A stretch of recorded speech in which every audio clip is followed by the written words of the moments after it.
Good morning, everyone. Have you ever heard of the word transfiguration before? The dictionary defines it as a change in form or appearance.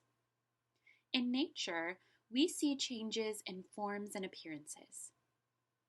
You may notice a caterpillar transform into a cocoon and then change into a beautiful butterfly. You may also notice tadpoles change into a toad or a frog. There is another transfiguration much bigger than a caterpillar or a butterfly. It's Jesus.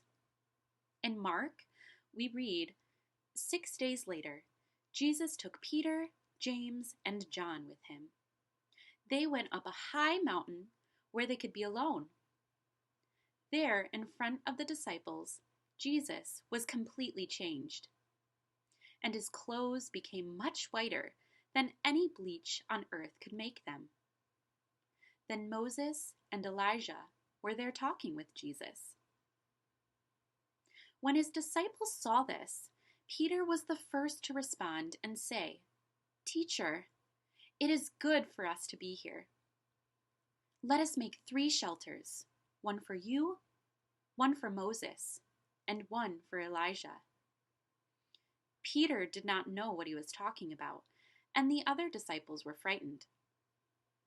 Then a cloud covered them, and from the cloud they heard a voice say, "This is my son, and I love him.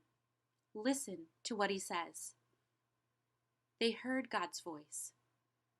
After they heard this, they didn't see anyone else except Jesus. Jesus' transfiguration showed the disciples God's love. I encourage you and your family to discuss this question. How can we show people God's love? Feel free to send me your answers at Chelsey@tcpresby.org.